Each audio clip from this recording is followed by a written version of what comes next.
केंद्रीय मंत्रिमंडल के मेरे सहयोगी सीआर पाटिल, देश के अलग अलग भागों से इस कार्यक्रम में जुड़े हुए सभी राज्यपाल महोदय, उपमुख्यमंत्रीगण, सांसदगण, विधायकगण, अन्य जनप्रतिनिधि और विशाल संख्या में यहां आए हुए मेरे प्यारे भाइयों और बहनों, केम छो बधा? एकदम मजाમાં? વાહ! તમારા બધાની ક્ષમા માંગીને મારે આજે ભાષણ હિન્દીમાં કરવું છે, કારણ કે બીજા રાજ્યના પણ બધા સાથીઓ આ કાર્યક્રમમાં મોટી સંખ્યામાં જોડાયેલા છે અને આપણે ગુજરાતમાં તો હિન્દી ચાલે કા? ચાલે ને? आज देश में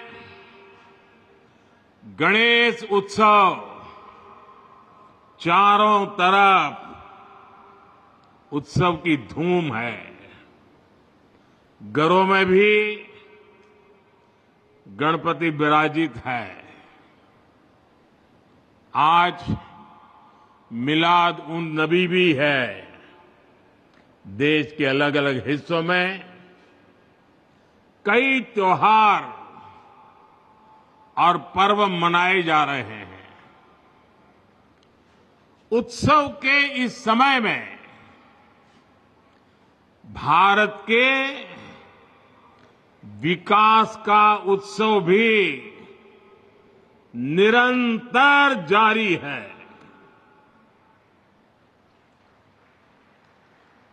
अभी यहां से करीब 8,500 करोड़ रुपए के प्रोजेक्ट का शिलान्यास और लोकार्पण हुआ है। इनमें रेल, रोड, मेट्रो ऐसे अनेक प्रोजेक्ट शामिल हैं। आज गुजरात के गौरव में एक और सितारा जुड़ा है। आज नमो भारत रैपिड रेल भी शुरू हुई है। ये भारत की अर्बन कनेक्टिविटी के लिए एक और मील का पत्थर सिद्ध होने वाली है। आज गुजरात के हजारों परिवार अपने नए घर में प्रवेश भी कर रहे हैं। आज हजारों परिवारों को उनके पक्के घर की पहली किस्त भी जारी हुई है। मेरी कामना है नवरात्रि, दशहरा, दुर्गा पूजा, धनतेरस, दिवाली, अब ये सारे त्योहार इतने ही उमंग के साथ आप नए घर में मनाएंगे। आप सभी का गृह प्रवेश शुभ हो, आपके सपनों को नई उड़ान देने वाला हो। मैं विशेष रूप से उन हजारों बहनों को बधाई दूंगा जिनके नाम पर ये घर रजिस्टर हुए हैं। विकास के इन सभी प्रोजेक्ट्स के लिए मैं गुजरात वासियों को, देशवासियों को बहुत बहुत बधाई देता हूं। साथियों, उत्सव के इस माहौल में एक पीड़ा भी है। इस वर्ष गुजरात के अनेक इलाकों में एक साथ अतिवृष्टि हुई है। पहली बार इतिहास में इतने व्यापक स्तर से इतने कम समय में इतनी तेज बारिश हमने देखी है। इक्का दुक्का जगहों में नहीं, बल्कि गुजरात के कोने कोने में ये स्थिति पैदा हुई और इसके कारण हमने अनेक स्वजनों को खोया है। जान माल की भी बहुत हानि हुई है। केंद्र और राज्य सरकार प्रभावितों को हर संभव राहत देने के लिए काम कर रही है। जिन साथियों का उपचार चल रहा है, मैं उनके जल्द स्वस्थ होने की कामना करता हूं। साथियों, तीसरी बार प्रधानमंत्री के रूप में शपथ लेने के बाद मैं पहली बार आज गुजरात आया हूं। आप सभी के बीच आया हूं। गुजरात मेरी जन्मभूमि है। गुजरात ने मुझे जीवन की हर सीख दी है। आप लोगों ने हमेशा मुझ पर अपना प्यार लुटाया है। और बेटा जब अपने घर आता है, घर आकर जब अपनों से आशीर्वाद लेता है, तो उसे नई ऊर्जा मिलती है। उसका उत्साह, उसका जोश और बढ़ जाता है। और इतनी बड़ी तादाद में आप आशीर्वाद देने आए, ये मेरा बहुत बड़ा सौभाग्य है। साथियों, मुझे गुजरात के आप सभी लोगों की अपेक्षा का भी एहसास है। बार बार मुझे अलग अलग कॉर्नर से मैसेज भी आया करते थे। आप चाहते थे कि तीसरी बार शपथ लेने के बाद मैं जल्द से जल्द आपके बीच आऊं। और बहुत स्वाभाविक था। 60 साल के बाद देश की जनता ने एक नया इतिहास रचा है। एक सरकार को लगातार तीसरी बार देश की सेवा करने का अवसर दिया है। ये भारत के लोकतंत्र की बहुत बड़ी घटना है। और इसलिए गुजरात के मन में ये विचार आना कि हमारे नरेंद्र भाई पर तो हमारा हक है, उन्होंने तुरंत गुजरात आना चाहिए, आपकी भावना सही है।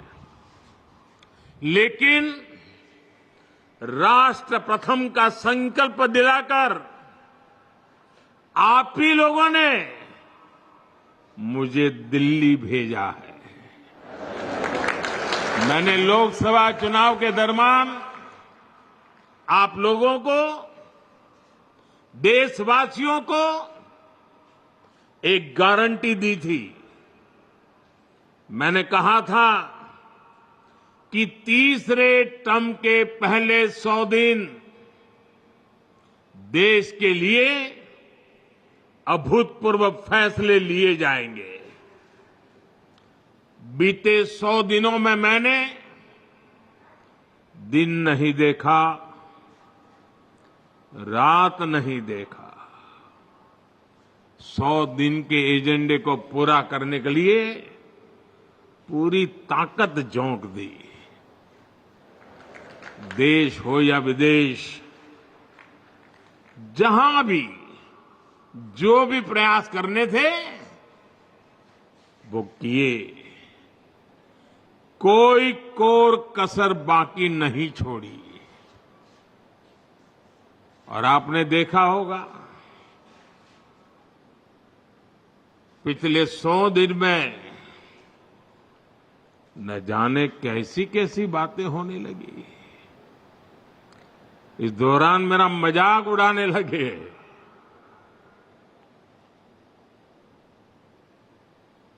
मोदी का मखौल उड़ाने लगे।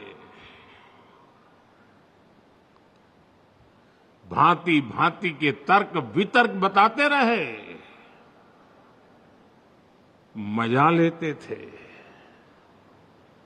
और लोग भी हैरान थे कि मोदी क्या कर रहा है, क्यों चुप है, इतनी मजाक हो रही है, इतना अपमान हो रहा है। लेकिन मेरे गुजरात के भाइयों बहनों, ये सरदार पटेल की भूमि से पैदा हुआ बेटा है।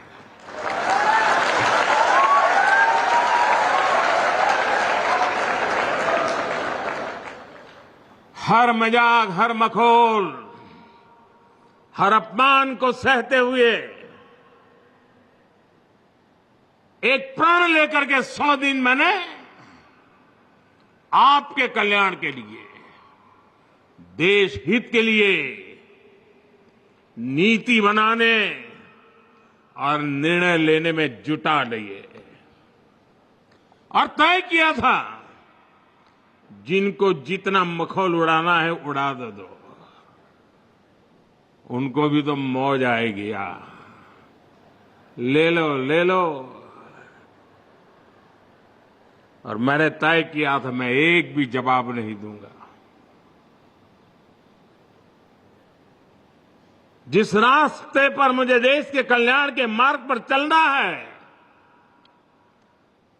कितने ही प्रकार के हंसी मजाक ठिठोरापन होता रहे, मैं अपनी इस राह से भटकूंगा नहीं। और आज मुझे खुशी है कि उन सब अपमानों को पछाते हुए 100 दिन के इन निर्णयों में देश के हर नागरिक, हर परिवार, हर वर्ग के कल्याण की गारंटी पक्की हो गई है।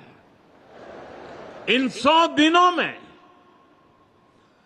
15 लाख करोड़ रुपए से ज्यादा योजनाओं पर काम शुरू हुआ है। चुनाव के दौरान मैंने 3 करोड़ नए घर बनाने की गारंटी देश को दी थी। इस गारंटी पर तेजी से काम हो रहा है। आज यहां इस कार्यक्रम में भी गुजरात के हजारों परिवारों को पक्का घर मिला है। कल मैं झारखंड में था, वहां भी हजारों परिवारों को घर दिए गए हैं। गांव हो या शहर, हम सभी को बेहतर जिंदगी जीने के लिए व्यवस्थाएं जुटाने में लगे हैं। शहरी मिडिल क्लास के घरों के लिए आर्थिक मदद देना हो, श्रमिकों को सही किराए पर अच्छा घर देने का अभियान हो, फैक्ट्रियों में काम करने वालों के लिए विशेष आवास योजना बनानी हो, वर्किंग विमेन के लिए देश में नए हॉस्टल बनाने हो, सरकार इन पर हजारों करोड़ रुपए खर्च कर रही है। साथियों, कुछ दिन पहले ही गरीब और मिडिल क्लास के स्वास्थ्य से जुड़ा बहुत बड़ा फैसला लिया गया है। मैंने आपसे वादा किया था कि देश में 70 वर्ष से ऊपर के जितने भी बुजुर्ग हैं, सबको 5 लाख रुपए का मुफ्त इलाज मिलेगा। ये गारंटी भी पूरी हो गई है। अब मिडिल क्लास के बेटे बेटियों को अपने मां बाप के इलाज की चिंता नहीं करने पड़ेगी। अब आपका ये बेटा इसकी चिंता करेगा। साथियों, इन 100 दिनों में नौजवानों की नौकरी, उनके रोजगार, स्वरोजगार, उनके कौशल विकास के लिए बड़े फैसले लिए गए हैं। नौजवानों के लिए 2 लाख करोड़ रुपए का विशेष पीएम पैकेज घोषित किया गया है। इसका फायदा 4 करोड़ से अधिक नौजवानों को होगा। अब कंपनियों में पहली नौकरी की पहली सैलरी भी अगर कंपनी नए नौजवान को पहली बार रोजगार देती है तो वो पैसे सरकार देने वाली है। सरकार ने मुद्रा लोन, जिस मुद्रा लोन ने स्वरोजगार के क्षेत्र में एक नई क्रांति लाई है, बहुत सफल अभियान रहा है। उसकी सफलता को देखते हुए पहले 10 लाख रुपए तक मिलते थे, अब उसे बढ़ा करके 20 लाख रुपया कर दिया गया है। साथियों, मैंने माताओं बहनों को गारंटी दी थी कि देश में 3 करोड़ लखपति दीदी बनाई जाएगी। बीते सालों में 1 करोड़ लखपति दीदी बन चुकी है। लेकिन आपको खुशी होगी कि तीसरी टर्म में पहले 100 दिन में गुजरात सहित पूरे देश में 11 लाख नई लखपति दीदी बनी है। हाल में ही सरकार ने तिलहन उगाने वाले किसानों के हित में, तेलीबिया, उनके हित में भी बड़ा फैसला लिया है। ये फैसला इसलिए लिया गया है ताकि देश के किसान, हमारे तिलहन किसानों को बढ़े हुए एमएसपी से भी ज्यादा कीमत मिले, तिलहन किसानों को फायदा हो। इसके लिए विदेशी तेल के आयात पर शुल्क बढ़ाया गया है। इससे सोयाबीन और सूरजमुखी जैसी फसलें उगाने वाले किसानों को बहुत लाभ होगा और देश को खाद्य तेल में आत्मनिर्भर बनाने के मिशन को भी गति मिलेगी। सरकार ने बासमती चावल और प्याज के निर्यात पर भी जो रोक लगी हुई थी उसे भी हटा दिया है। इससे विदेशों में भारत के चावल और प्याज की मांग बढ़ी है। इस निर्णय से भी देश के करोड़ों किसानों को फायदा होगा। साथियों, बीते 100 दिनों में रेल, रोड, पोर्ट, एयरपोर्ट और मेट्रो से जुड़े दर्जनों प्रोजेक्ट्स को स्वीकृति दी गई है। इसकी झलक आज के इस कार्यक्रम में भी दिख रही है, वीडियो में भी बताया गया। यहां गुजरात में कनेक्टिविटी से जुड़े ढेर सारे प्रोजेक्ट्स का शिलान्यास या लोकार्पण हुआ है। थोड़ी देर पहले मैंने मेट्रो से गिफ्ट सिटी स्टेशन तक सफर किया। इस दौरान अनेक लोगों ने अपने अनुभव साझा किए। अहमदाबाद मेट्रो के विस्तार से हर कोई खुश है। 100 दिनों के अंदर देश भर के अनेक शहरों में मेट्रो के विस्तार से जुड़े निर्णय लिए गए हैं। साथियों, गुजरात के लिए आज का दिन एक और वजह से भी खास है। आज अहमदाबाद और भुज के बीच नमो भारत रैपिड रेल चलने लगी है। नमो भारत रैपिड रेल देश में एक शहर से दूसरे शहर रोज आने जाने वाले हमारे मिडिल क्लास परिवारों को बहुत सुविधा देने वाली है। इसे नौकरी, पेशा, व्यापार, कारोबार और पढ़ाई लिखाई से जो साथी जुड़े हुए हैं उनको बहुत लाभ मिलेगा। आने वाले समय में देश के अनेक शहरों को नमो भारत रैपिड रेल कनेक्ट करने वाली है। साथियों, वंदे भारत ट्रेनों के नेटवर्क को इन 100 दिनों में जिस तेजी से बढ़ाया गया है वो तो अभूतपूर्व है। इस दौरान देश में 15 से अधिक नए रूट्स पर नई वंदे भारत ट्रेनें शुरू हो चुकी हैं। इसका मतलब ये हुआ कि पिछले 15 सप्ताह में हर सप्ताह एक हिसाब से 15 सप्ताह में 15 नई मेट्रो ट्रेन। कल झारखंड से भी मैंने अनेक वंदे भारत ट्रेनों को हरी झंडी दिखाई।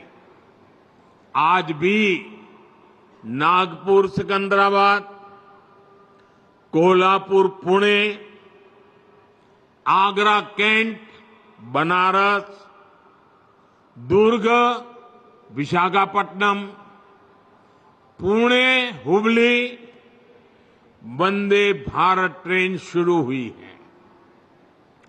वाराणसी और नई दिल्ली के बीच चलने वाली वंदे भारत तो अब 20 कोच की हो गई है। आज देश में 125 से ज्यादा वंदे भारत ट्रेनें हर रोज हजारों लोगों को बेहतर सफर का आनंद दे रही है। साथियों, गुजरात के हम लोग समय का मूल्य समझते हैं। भारत के लिए ये समय भारत का गोल्डन पीरियड है, भारत का अमृत काल है। अगले 25 साल में हम अपने देश को विकसित बनाना है और इसमें गुजरात की बहुत बड़ी भूमिका है। गुजरात आज मैन्युफैक्चरिंग का बहुत बड़ा हब बन रहा है। आज गुजरात भारत के सबसे वेल कनेक्टेड राज्यों में से एक है। वो दिन दूर नहीं जब गुजरात भारत को पहला made in India transport aircraft C-295 देगा। सेमीकंडक्टर मिशन में आज गुजरात जिस तरह लीड ले रहा है वो अभूतपूर्व है। आज गुजरात में एक से बढ़कर एक यूनिवर्सिटीज है। पेट्रोलियम हो, फॉरेंसिक हो, वेलनेस हो, हर आधुनिक विषय की पढ़ाई के लिए गुजरात में बेहतरीन मौके हैं। विदेशी यूनिवर्सिटीज भी यहां गुजरात में आकर अपने कैंपस खोल रही है। कल्चर से लेकर एग्रीकल्चर तक गुजरात की पूरी दुनिया में धूम मची हुई है। हम जिन फसलों के बारे में सोच भी नहीं सकते थे, वो फसलें और अनाज भी अब गुजरात विदेशों में एक्सपोर्ट कर रहा है। और ये सब किसने किया है? गुजरात में ये परिवर्तन कौन लाया है? साथियों, ये गुजरात के आप सभी परिश्रमी लोगों ने किया है। पूरी की पूरी एक पीढ़ी गुजर गई जिसने गुजरात के विकास के लिए जी जान से यहां मेहनत की है। अब यहां से हमें गुजरात को एक नई ऊंचाई पर लेकर जाना है। आपको याद होगा, इस बार लाल किले से मैंने भारत में बनने वाले सामानों की क्वालिटी की बात की है। जब हम कहते हैं कि एक्सपोर्ट क्वालिटी का है, तो कहीं ना कहीं ये बात भी मान लेते हैं कि जो एक्सपोर्ट नहीं हो रहा उसकी क्वालिटी शायद उतनी बेहतर नहीं है, और इसलिए कहते हैं ये एक्सपोर्ट क्वालिटी का है। हमें इस मानसिकता से बाहर निकलना है। मैं चाहता हूं गुजरात अपने बेस्ट क्वालिटी के प्रोडक्ट के लिए भारत और पूरी दुनिया में अपनी शानदार पहचान बनाए। साथियों, आज भारत जिस तरह नए संकल्पों को साथ काम कर रहा है, विदेशों में भी भारत की आज वाहवाही हो रही है। हाल के दिनों में मुझे अनेक देशों में अनेक बड़े मंचों पर भारत का प्रतिनिधित्व करने का अवसर मिला। आपने भी देखा है कि दुनिया में भारत में का कितना मान सम्मान मिल रहा। दुनिया में हर कोई भारत का, भारतीयों का खुले मन से स्वागत करता है। हर कोई चाहता है कि भारत के साथ अच्छे रिश्ते तैयार बने। अगर कहीं कोई संकट है, कहीं कोई समस्या है, तो लोग समाधान के लिए भारत को याद करते हैं। जिस प्रकार भारत के लोगों ने लगातार तीसरी बार स्थिर सरकार बनाई, जिस प्रकार भारत तेज गति से विकास कर रहा है, उसे दुनिया की उम्मीदें और अधिक बढ़ गई है। और 140 करोड़ देशवासियों का यह अटूट भरोसा ही है जिसके चलते मैं भी सीना चौड़ा करके गर्व के साथ दुनिया को भरोसा देता हूं, मेरे देशवासियों की ताकत के कारण। भारत पर इस बढ़ते भरोसे का सीधा फायदा भारत के किसान, भारत के नौजवान को होता है। जब भारत पर भरोसा बढ़ता है तो हमारे स्किल नौजवानों की डिमांड बढ़ती है। जब भारत पर भरोसा बढ़ता है तो हमारा एक्सपोर्ट बढ़ता है और देश में ज्यादा निवेश आता है। जब भारत पर भरोसा बढ़ता है तो विदेशी निवेशक भारत में अपना पैसा लगाते हैं, फैक्ट्रियां लगाते हैं।